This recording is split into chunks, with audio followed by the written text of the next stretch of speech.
And so I'm sure many of you are aware, like I am, that Obama's simpering style of leadership led this country astray when it came to the aftermath of the Iraq War, and how dealing with countries like Saudi Arabia, North Korea, and Russia really had a negative impact on us in the country. So I'm going to talk to you about how President Trump and him leaving the peace talks with the Taliban was a very wise move and why we should applaud him for it. And we're going to start right now.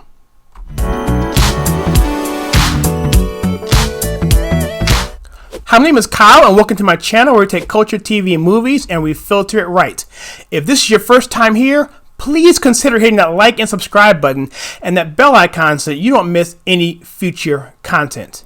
Now, as I mentioned before, I feel that President Obama's weak style of leadership really did us a disservice when it came to foreign policy, particularly as it relates to the aftermath of the Iraqi war. And so we're going to talk about that. But this week, President Trump took the United States out of the negotiation room with the Taliban to end the conflict that's been going on there for the past nearly 2 decades. And so this article by the New York Post, I want to go over that. I'm going to cover it. Simply, it says here that President Trump, in walking away from the Taliban deal, showed wisdom Obama never had. And so before we get into that, let me just kind of jump into this a little bit, that the 9/11 tragedy was something that was orchestrated under many presidents before Obama and even Bush, really. I mean, it was going on for a long time. And so, but the Taliban helped to harbor the bad guys, right? And so for Trump to have to deal with these people after all this time and all the bloodshed that they've caused, not only to Americans, but also to the Afghan people, it must have been a very, really hard thing to do. But it just shows, in my opinion, how President Trump is able to remove himself from his own feelings. Because I know this is something he wants to do for the betterment of the country. Because ultimately, our troops need to come home. But at the same time, we need to come home, have them come home in a way that's going to be beneficial to us as a country. President Trump always is talking about America first. He just had a rally in North Carolina yesterday talking the same thing. And so it's consistent. And so let's get into this article here. And so in walking away, this article is by a gentleman by the name of Jonathan Tobin. And he goes out by saying that the Democrats are roasting President Trump this week for his cancellation of a planned summit with Taliban leaders, whose aim was to finalize a peace deal for Afghanistan.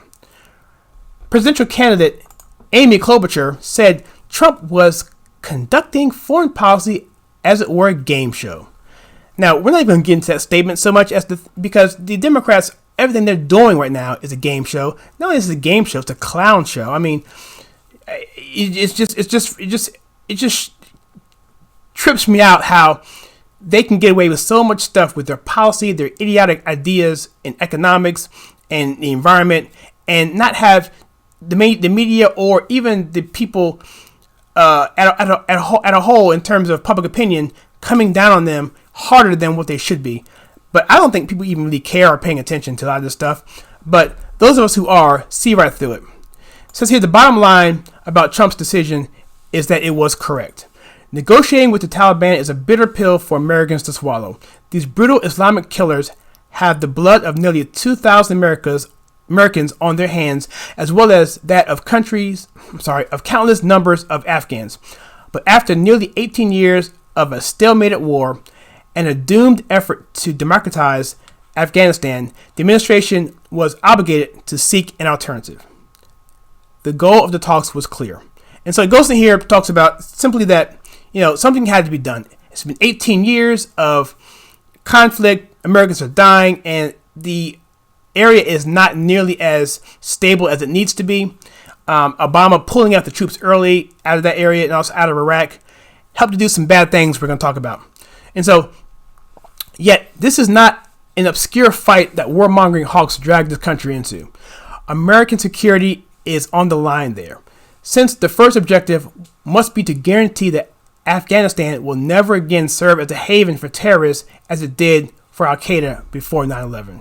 As I mentioned before, so it was just a safe ground. So, you had bin Laden and his people and so forth, were able to raise money, organize, and so forth, and all of that under the haven of the Taliban with no recourse from the government of Afghanistan.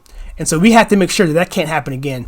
And I'm sure President Trump does not want that to happen on his watch, because we look back on it, back to President Clinton, and maybe even so forward before that with Bush, I guess H.W. Bush, before him.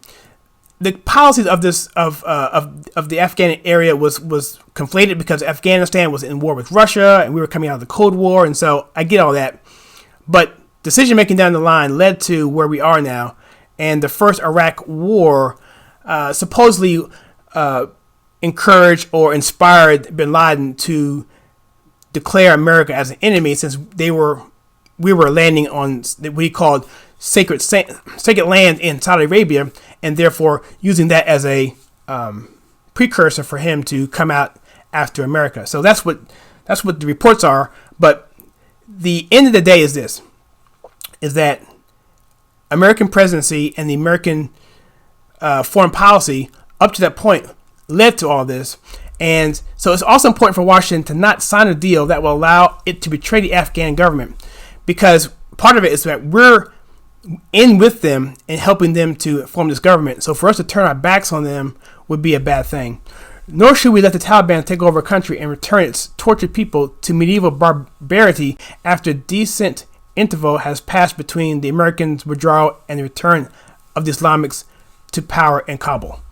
For the United States to be complicit in a scheme that will allow the women and children of that country to be abandoned to the tender mercies of Taliban murderers would be a dishonorable conclusion to the longest of all of our wars. Is it possible for Washington to satisfy both these concerns? That remains to be seen, but Trump shouldn't be faulted for trying, even if the effort is doomed to failure.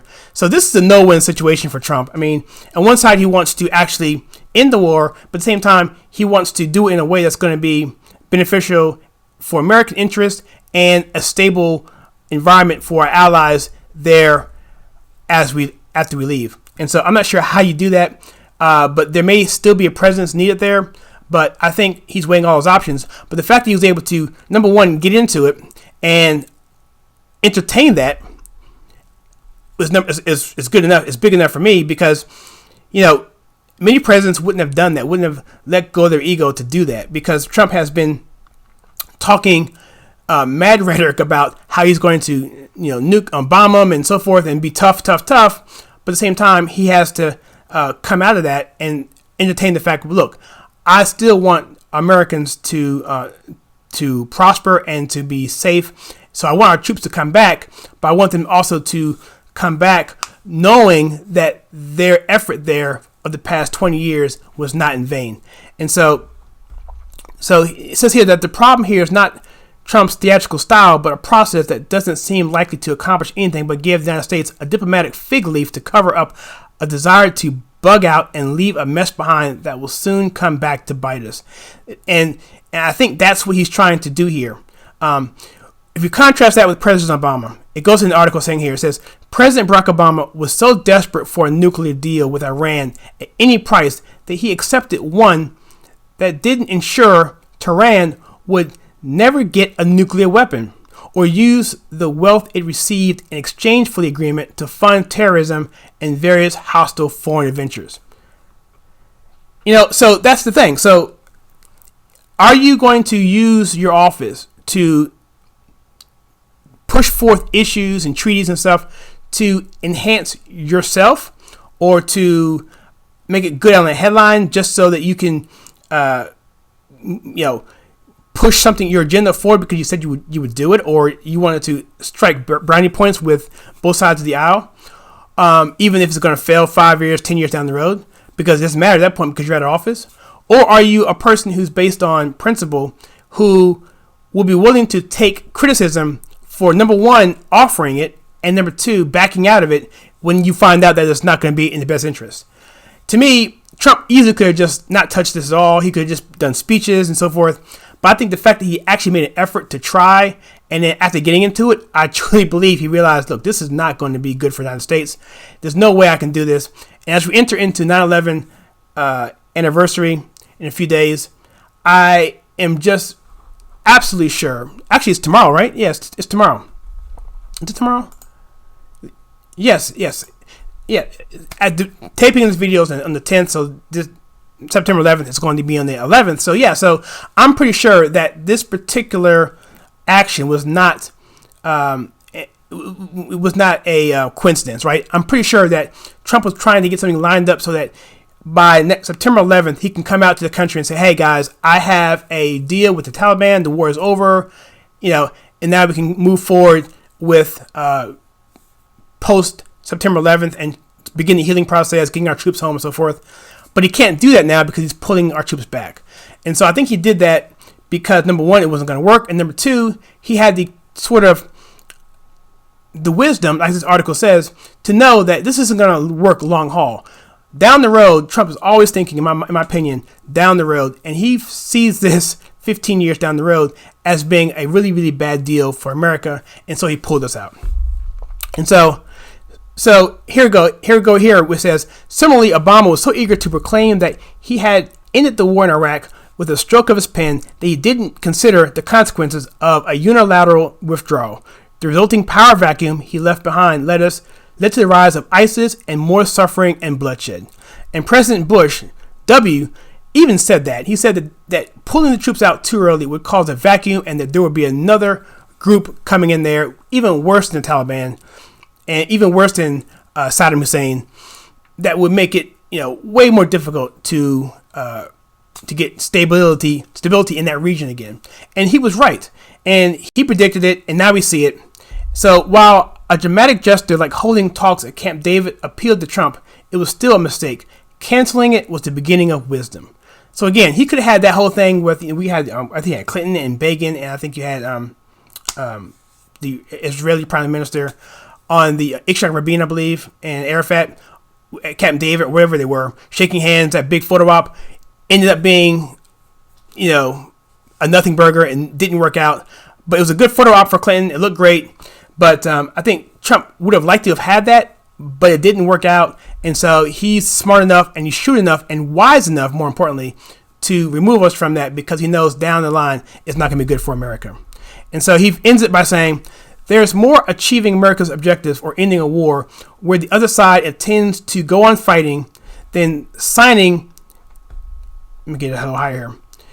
Than signing a piece of paper. President Trump pulls back from the brink of repeating Obama's mistakes may strike Democrats as undignified, but it's far better than sticking with a deal that would have been humiliating defeat for the U.S. interests. And so sometimes I think when the media and the Democrats come down so hard on Trump, I think it's probably because, number one, they don't like what he's doing, but partly because they're angry that what he's doing is actually going to work, and they have to squash it immediately. So they're mad that he pulled out because deep down they know, that was probably a smart thing to do. So they got to spin it and say, hey, he's an idiot, whatever. So no matter what he does, which I think he's made some good decisions, so the Democrats are always going to be the opposite of that because they don't want to be near him on any issue, which is another reason why they're doing so poorly, I think, politically this time, because they don't have any focus because they can't go anywhere near Trump's policies because many of them are center left. And so they can't go there, so they have to go further left to differentiate themselves from him. And that's going to cause them serious problems, I believe, in 2020. And so, look, that's all I have for today. If you like the content on this video where I take culture, TV, and movies and I filter it right, hit that like and subscribe button and that bell icon so you don't miss any future content. And as always, please check out some videos that I have right here.